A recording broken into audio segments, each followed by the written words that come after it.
Kandungnya kalau ritual ibadah setiap tahun ternyata terjadi itu bunduk. Apa terjadi? Di zaman Rasulullah SAW, mohon maaf cakap, orang kafir, orang di zaman jahiliyah, mereka malu punya anak perempuan.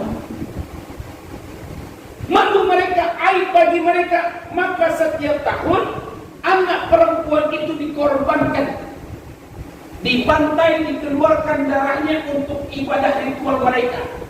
Ada anak perempuan itu dikubur hidup-hidup, ada yang dibunuh karena mereka malu punya anak perempuan. Maka di zaman Nabi Ibrahim alaihissalam itulah meluruskan tentang ibadah ritual kurban. Maka di zaman Rasulullah SAW menyempurnakan ibadah ritual kurban itu.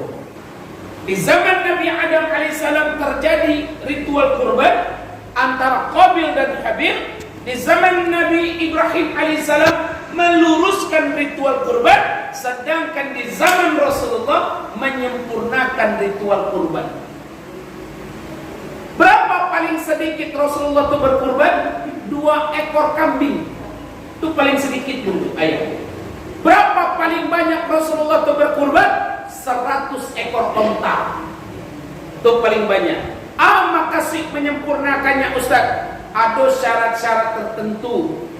Kambing atau sapi atau jawi yang sapi orang Padang, talingonya tak boleh sompeang, kakinya tak boleh pincang, giginya tak boleh kurang, matanya tak boleh celek, pokoknya sempurna bersih. Itu salah satu syarat sapi yang dikorbankan. Itu yang pertama. Yang kedua, pertanyaannya, boleh tidak sapi betina dikorbankan? Ayah, betul, boleh tidak? Boleh. Lalu kenapa orang mencari sapi jantan? Tak masuk kok sapi betina tak tiap tahun tak. Kalau you boleh, apa maksudnya? Kenapa kita memilih sapi jantan? Supaya tidak habis keturunan sapi.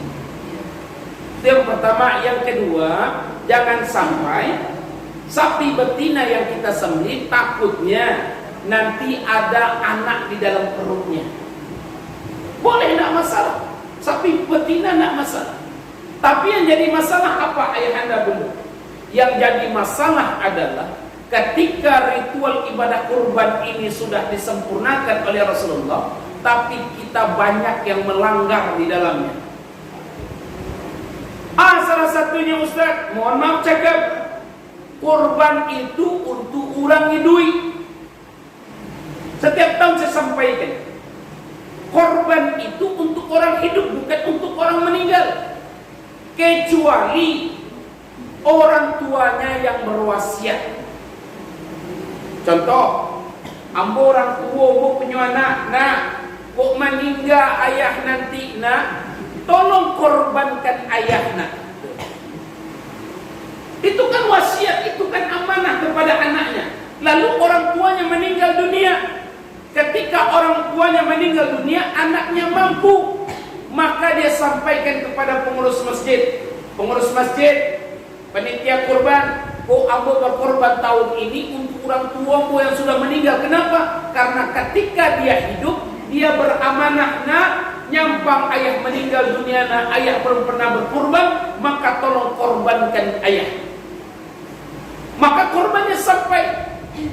Tapi kalau bukan orang tuanya tidak berwasiat, maka kurbannya tak sampai.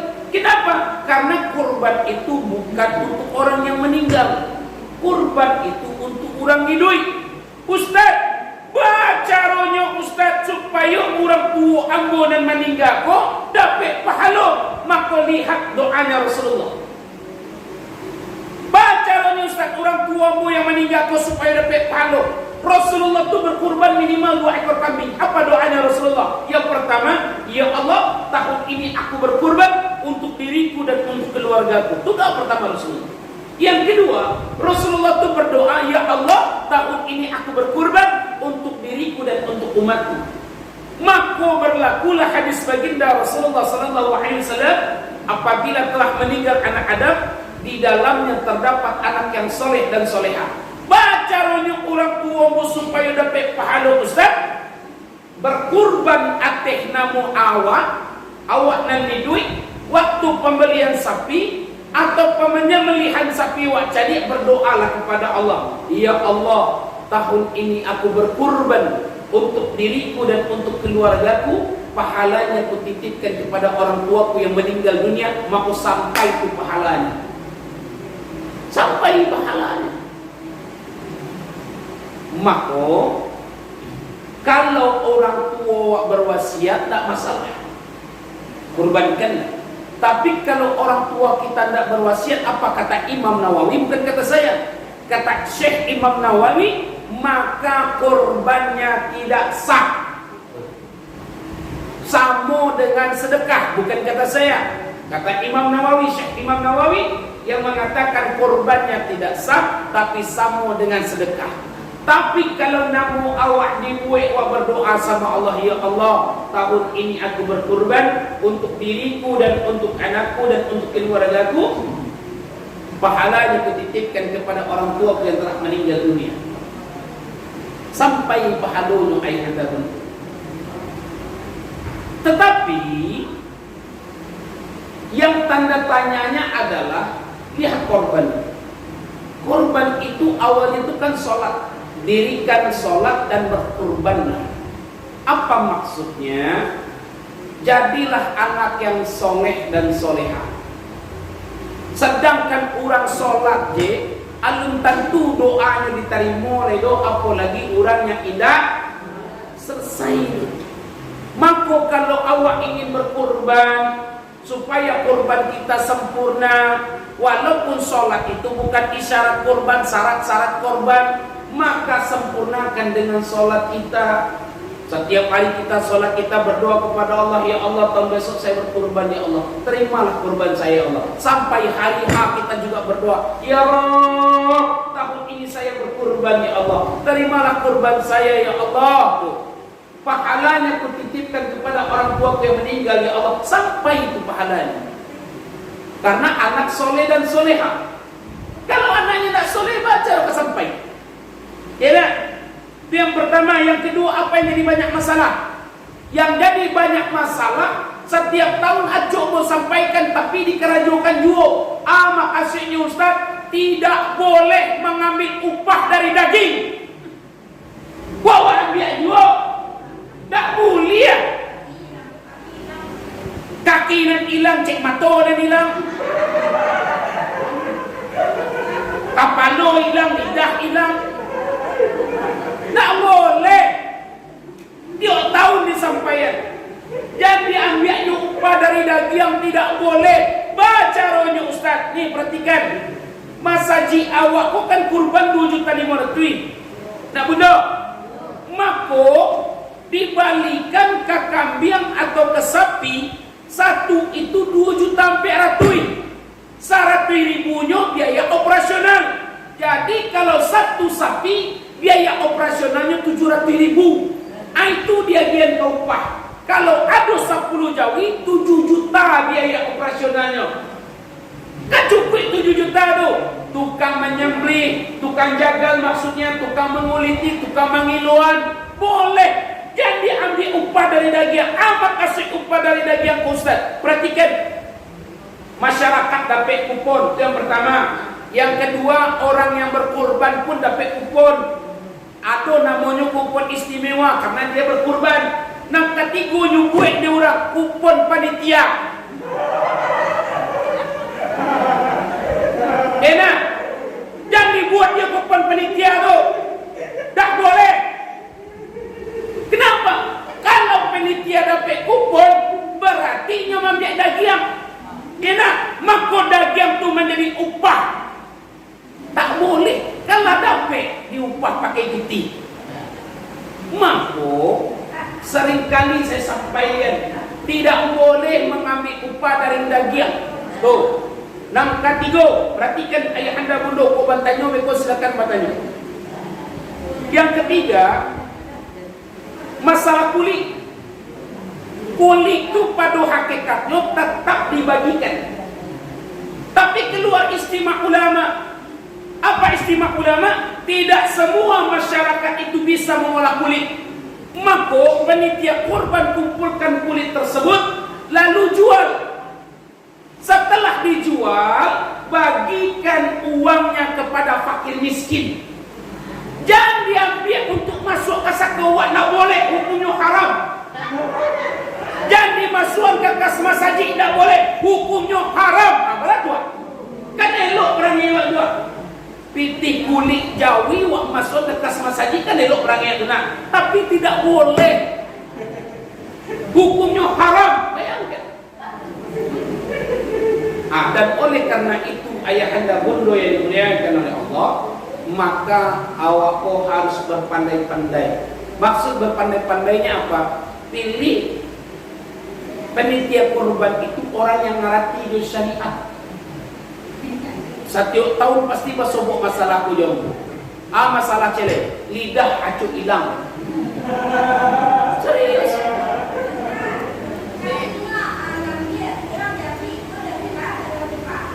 Nanti kamu jelaskan. Lidah acuh hilang. Maka si lidah acuh hilang dulu. Kenapa? Aduh ama-ama yang pernah bertanya jambu Ustaz, boleh tak ambo minta lidah Jawi? Untuk apa benda? Anakmu nak pandai ngicek. Emang lidah Jawi itu untuk mau be anak awak pandai ngicek? Jawi itu saya tak pandai ngicek. Anak bunga awak namanya tu. Enak, you cari lidah kambiang tu tak pandai ngicek doh. Kau makan lidah kambing tu supaya nak pandai ngicek. Kalau hukumnya itu berbau musyrik, kita percaya dengan lidah kambing dengan lidah Jawi, anak awak pandai ngicek. Kalau berbau musyrik, maka korbannya tidak sah. Jelas? Jelas Bundo? Bundo? Jale. Kok ada orang bisu minta lidah Jawi tanyuan. Boleh minta boleh dah Jawi ke ceknya untuk ai. Untuk anak ambo dong pandai ngicek. Nak boleh. Tak sah kurban orang meko. Sampai. Sebelum saya lanjut yang bertanya enggak? Yang bertanya. Kan juga orang panitia korban kita kan dikasih daging. Itu hukumnya berapa bulan? Tak boleh. Itu kan sama aja dengan upah. Tak boleh. Panitia kurban itulah selesai sadonya dah gendut setentian lagi yang nak. Itu yang dimaksud dengan upah itu. Tak boleh. Ada lagi? Pengurus masjid itu kepada aku Pak Ustaznya. Itu punya gambar banyak. Satu tahun kan aku istilah apa namanya Pak lah. Nah jadi dibagikannya ke imam masjid itu untuk karena punya pada korban. Jadi kebetulan bapakku ini minta untuk belanja yang baru. Nah itu kan yang tak begitu doh dia minta ni awak tu ya sudah. Dimintanya kepada Awak kan awak congkek gitu Pak. oh, boleh nak masalah. Itu tak masalah. Ini kan kita bayar jadi uang itu berarti Pak. Jadi lebihnya itu kami bagikan lagi ke setiap orang yang itu tadi Pak. Boleh. Awak berkurban 2.500.000. Berlebih uangnya Pak. Uang lebihnya itu uang apa? Uang kurban 800 ini berlebih sudah hitung semuanya berlebih uang ini. Berlebih uang kurban. Kalau uang kurban itu tidak ada yang berlebihnya. Saya ulang dulu. Perhatikan kalimat saya. Kalau awak berkurban 2.500.000, taruh biaya operasionalnya cek kambing itu 100.000. Berarti 2 juta sampai ratio balik ke kambing nak. Kalau awak kumpulan pitinyo sebanyak 7 orang, maka jumlah pitinyo 16.800.000. Maka balikan 16.800.000 itu ke Jawi. Di mana tak lebihnya tu kurban tu. Tapi kalau 700.000 itu biaya operasionalnya balabiah itu bukan uang kurban namanya. Yang balabiah itu uang biaya operasional. Uang kurban ada yang berlebih. Kan Pak, ini terjadi di tempat saya Pak, di Padang Pasir. Tiap tahun kami berlebih uangnya Pak. Tetap berlebih Pak. Jadi lebihnya ini kami kembalikan kepada orang yang korban. Sudah semuanya ditumpang, nggak masuk Jawi, udah operasional, nggak semuanya. Masih berlebih Pak, kami tiap tahun berlebih. Soalnya kami beli sapi di Solo Pak. Beli sapi di Solo karena di pasar. Contoh tunggu dulu Bu. Ini korbannya berapa? Korbannya kemarin ini 24. 2.400.000. Berarti jumlah uangnya 16.800.000. Ya. Dibelikan ke sapi berapa? Sapi harga sapi 1.14, 13,5 ke 14 Pak. Wih, Jadi memang kami murah belinya Pak, tidak biasa lah karena di Solo, di Selayu. nah, ini saya luruskan Bu. Ini fatal nih. Saya luruskan. Ilmu ini jangan ambil dari saya saja. Banyak guru-guru kita, ada Ustaz Adi Hidayat, ada Ustaz Abdul Somad di Sumatera Barat ini yang paling fasih menjelaskan tentang ritual kurban. Majelis Ulama Sumatera Barat, Buya Gus Rizal Gazahar, ketika beliau mengisi ceramah di Masjid Agung Solo. Kalau sapi itu kita beli 13.500.000, sedangkan jumlah uang totalnya 16.800.000, otomatis masih ada sisanya 3.300.000. Kenapa tidak kita belikan sapi yang lebih besar? Kenapa kita tidak belikan sapi yang lebih besar? Betul pertanyaannya. Karena wakil ke masyarakat, perhatikan dulu. Bapak-bapak, ibu-ibu, tahun kini kurban awak 2 juta sampai ratu nak misal. Kan pitinya 6.800.000. Kenapa awak balikkan ke Jawa 3 juta setengah? Itu 3.300.000 pun untuk apa? Biaya operasional, wih terlalu besar biaya operasionalnya. Kenapa awak tidak awak balikan sapi yang lebih besar? Supaya masyarakat tidak puas, supaya masyarakat lebih puas. Kan ada dong masyarakatmu, kurban 2.700.000, ikut Jawi dan Timur elok tadi lajang serabah. Benar nggak? Benar nggak betul? Nah, kalau memang kurban orang itu 2.400.000, kata ibu beli sapi 13.500.000, skala sapinya besar, kenapa kita tidak beli lebih besar lagi? Yang lebih besar uangnya nggak cukup. Istri yang 15, ada yang tawarkan 15 atau 40. Kalau 15 juta, berarti masih berlebih uangnya 1.800.000 itu. Maka lebihnya itu gimana? Makanya itu dibagikan sama sekorban lagi berapa uang misalnya sekorban ada. Kami kan Masjidnya di mana, Bu? di Musalah, belakang kantor gubernur. Begini, Bu. Kalau biaya operasional itu dia harus habis dibagi 7. Harus habis dibagi 7. Kalau satu kambing biaya operasionalnya 50.000, berarti kalau 7 berarti 350.000. Benar enggak? Kalau biaya operasionalnya satu kambing itu 100.000, maka kalau dijadikan sapi, satu sapi itu biaya operasionalnya 700.000. Taruhlah, Ustaz, lah mau balikan ke Jawi, ya nak? Lalu Jawi mau balik sampai balik juta misal. Lalu uang kau masih otomatis biaya operasionalnya 2.800.000. Kalau 10 Jawi 28 juta, wow. Kan wow tu. Banyak biaya operasional kau labiah ketinya. Kama dibagikan Ustaz, kembalikan kepada fakir miskin. Itu kan biaya operasional namanya itu. Bukan biaya pembalian uang kurban. Kalau piti wak balikan ke kurban lah 3.500.000. Ya nak, sisanya itu kan biaya operasional. Maka sisanya itu lebih bagus kembalikan kepada fakir miskin. Sama takah contoh kulit tadi ayahanda bunda. Kulit itu boleh awak jual karena tidak semua orang bisa mengolah kulit. Enak, dia kan dicancang-cancang, tang. Enak, buat bagian kamari, dia tak bisa buat keripik dah.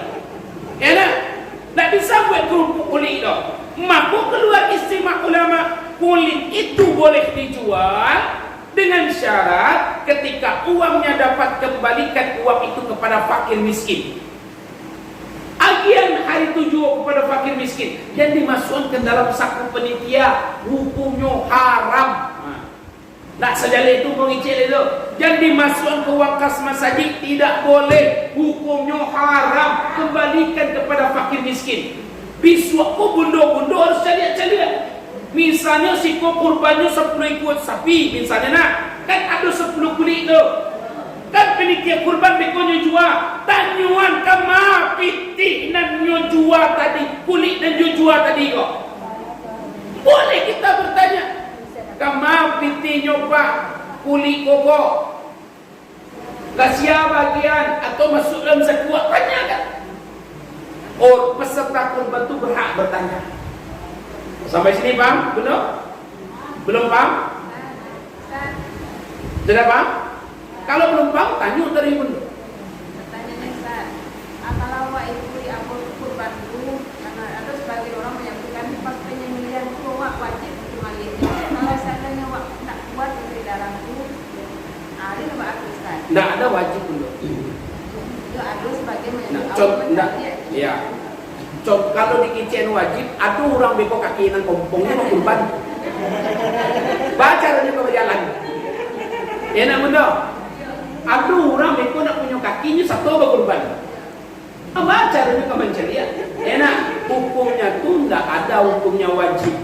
Tetapi berdoa ketika penyembelihan hewan kurban itu yang lebih baik. Ustaz, ambo nak teka, ada lagi yang tahayul. Tahayul begini. Kalau ada sakit rematik, asam urat, darahnya itu bisa-bisa ke kaki awak. Ya nak? Ada yang mau itu nak?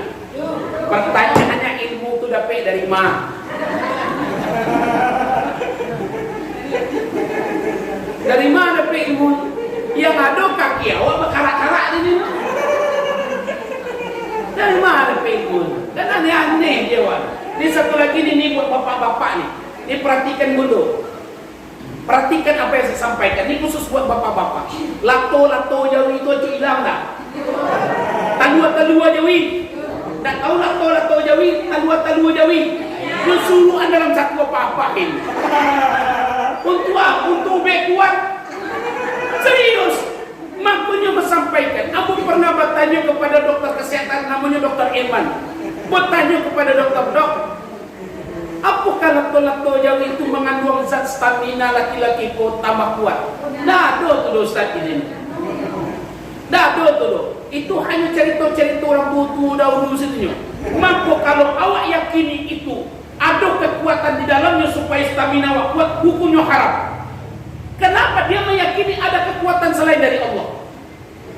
Makanya besok bunda bersampaikan, kalau ada selesai keluarga awak atau suami awak habis menyembelih Jawi, nampak ada malam-malamnya kocok talu pakai lato-lato Jawi. Akicen kalau laki awak tu dia nak lalu juga malam penuh. Lalu seludah di luar seorang. Serius. Karena lato-lato Jawi itu nak ada yang mengandung stamina awak bertambah kecuali talu kuniang. Talu tu kuniang itu ya tu stamina awak bertambah dia. Yang lebih parahnya po adono lato-lato Jawi itu nyonoh itu. Tanpanya masak. Ya Allah ya Rahman. Itu sudah jelas. Maka hati-hati benda. Yang lebih parahnya apa? Panitia kurban saya sampaikan satu lagi. Makanya pengurus masjid, ketua masjid ini harus menjadi orang yang bertanggung jawab atas persembelihan sapi. Maksudnya karena setiap tahun tu ada kaki nan hilang, ada pau nan hilang, ada daging padek nan hilang. Enak? Hah? Masuk ke masjid. Kan bunda tahu nak ada pau nan hilang. Tahu nak? Dari mana tan tahu bunda jangan-jangan nama ngecek tu nama bawa pulang.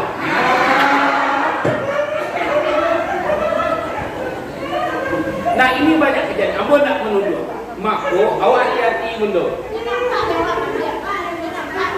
Nampak dia benda. Tahu tak? Ha?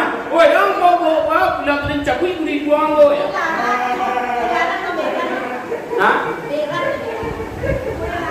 Bunda, walau punya berang nak masalah, daripada ritual kurban awal terjanggal gara-gara mereka yang berbuat zolim. Kan zolim namanya. Zolim terhadap diri dia sendiri, zolim kepada Allah, kan zolim dia itu namanya. Zolim itu apa? Zolim itu orang yang berbuat maksiat, berdusta, itu zolim. Dia berdusta itu zolim, bermaksiat itu zolim. Ada lagi yang bertanya sebelum saya lanjutkan?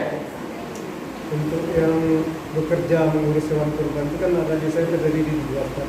Yang pertama panitia yang ditunjuk oleh masjid, yang kedua sukarelawan warga-warga masyarakat membantu.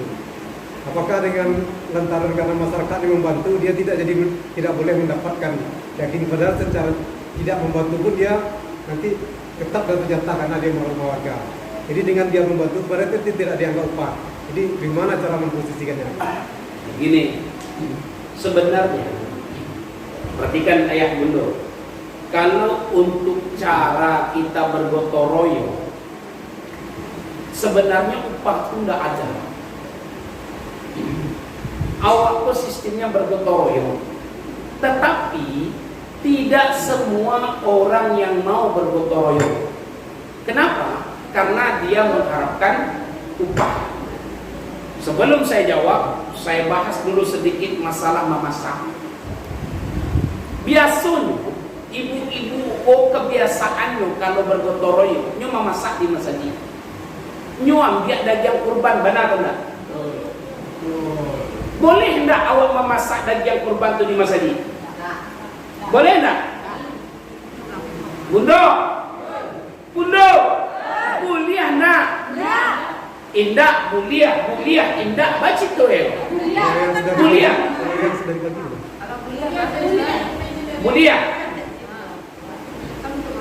Mulia.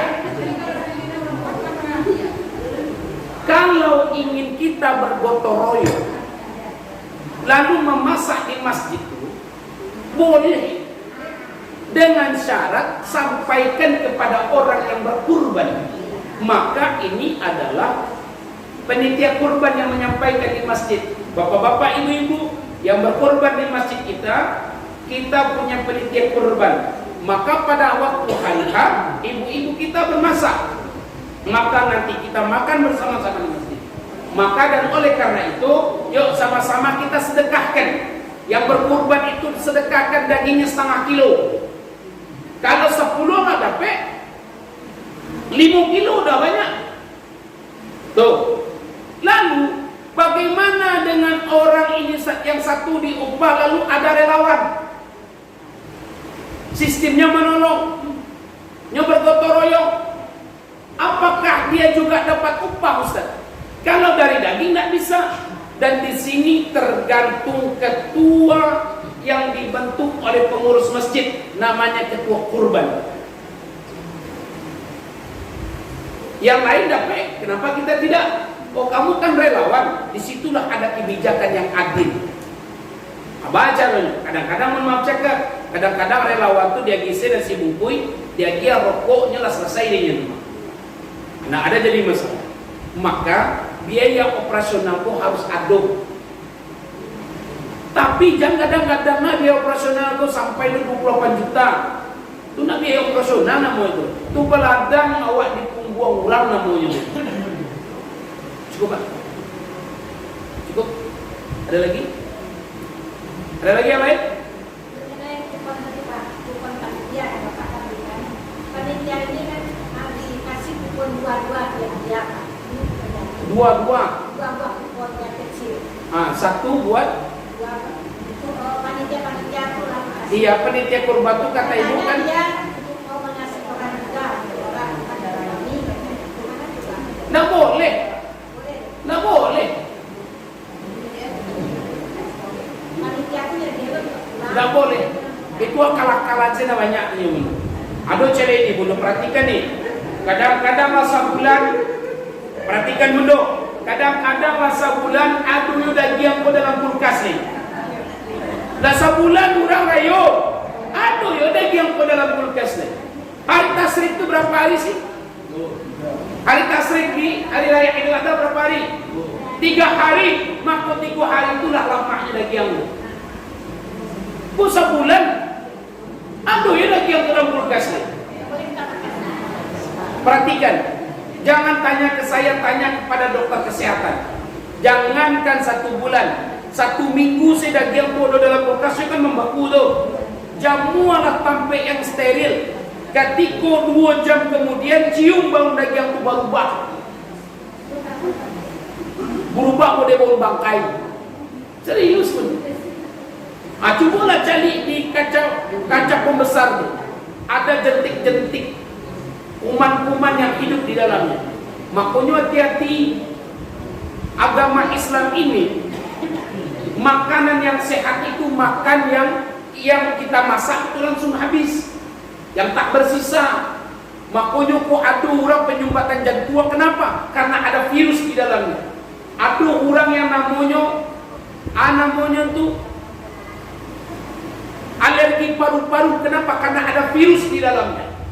Dan makan sembarangan je. Sedangkan lagi makan elok-elok wali dapat penyakit. Apalagi makan yang ada jentik-jentik, kuman-kuman yang hidup di dalamnya. Makanya hati-hati bunda. Makanya dimasak tuh langsung habis. Lalu ada pertanyaan lagi, Ustaz, ketika kami memasak di masjid, perhatikan bunda, kami memasak di masjid, kan daging kurban kok, lalu daging kurban kok balabia. Pertanyaannya, bolehkah daging kurban kok yang mana yang kami masak kok bawa pulang?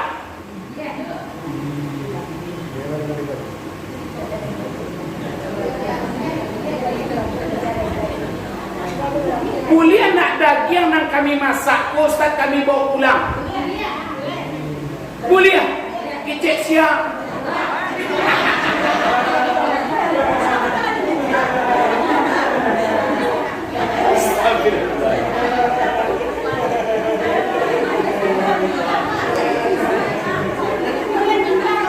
Lama saya mengecek nak. Kecek siap, kecek awak.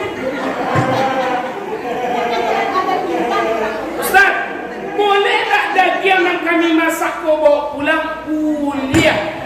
Kenapa boleh? Karena sudah disedekahkan, tapi cari bagi sama banyak. Kau nak wakas masuk bawa pulang seorang. Itu namanya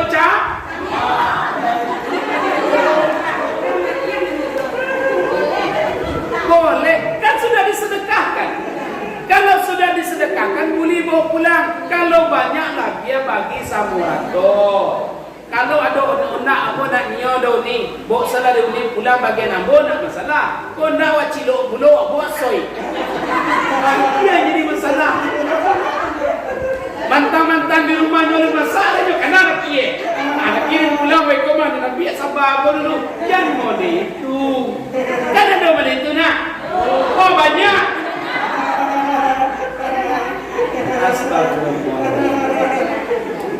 Dan oleh karena itu ayah bunda dimuliakan oleh Allah, semoga tahun ini yang berkurban Allah terima kurbannya, amin. Yang tahun ini berkurban Allah lapangkan rezekinya, amin. Yang tahun ini berkurban semoga rahmat Allah selalu berada dalam dirinya, amin.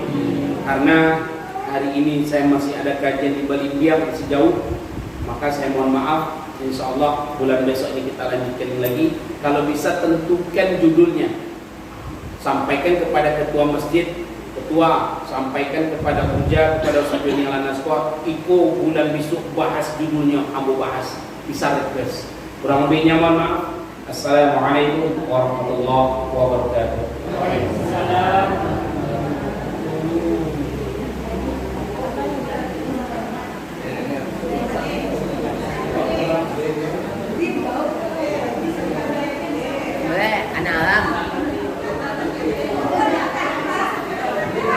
Alhamdulillah, terima kasih banyak kita ucapkan kepada guru kita Ustaz Joni Alanaskwa. Mudah-mudahan apa yang beliau sampaikan bisa kita pahami dan bisa kita amalkan dalam kehidupan sehari-hari.